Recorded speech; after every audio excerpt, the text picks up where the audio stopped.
สบายดีเด้อพี่น้องแฟนเพจและเพื่อนทั้งช่อง YouTube TikTok Story เนาะอนุรักษ์ภาพพี่น้องเอ้ยอนุรักษ์ภาพมาเยี่ยมมายามญาติพี่น้องทางนี้ก็แบบว่าเฮือนเจ้าของเองแหละเฮือนเองอนุรักษ์ภาพไว้เบิ่งไว้ให้ลูกให้หลานเบิ่งในตอนหน้าพี่น้องเอ้ยโอ้ชีนนี่เอื้อยเฮาเนี่ยเอื้อยเฮาเนี่ยทำรักภาพไว้น้องเลยยำเฒ่ายำแก่พอได้เบิ่งได้อันนะให้ลูกให้หลานผู้นำนี่เบิ่งโอ้ยกุ้งนี่กุ้งบ่แม่นน้อยนี่กุ้งใหญ่นี่กุ้งห้วย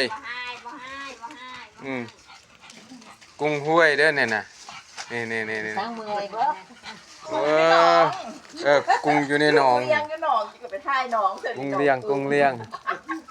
โอ้น้องสะก็ได้พี่น้องเอ้ยเบิ่งเงาเนี่ยกุ้งจับมาใหม่ๆก็บ่น่ะกุ้งสดได้ก็ตื่นจื้อก็ดีใจให้พี่เห็นรวยมากใช่รวยเป็นดีใจเด้ แจกพี่น้องมาหาแล้วหมอนี่ผู้ไปซ่อนกุ้งก็ได้ กำลังสอนงานใหม่ๆนี่ ผู้ไปซ่อนเอากุ้งนี่โอ้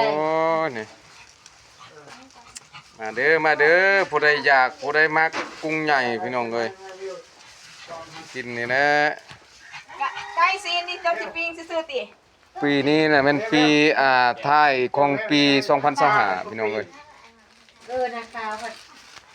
นี่ท่านประธานเพิ่นนี่ ปลาหมองมุนักใช้ตัวเย็นกันคุณมาติดไหมตายไหม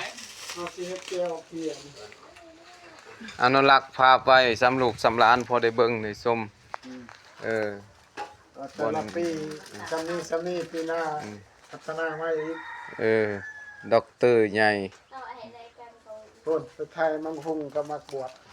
เอาตอนนั้นก็ต่างหากเอาจบคลิปก่อนพี่น้องบ๊ายบายช่อง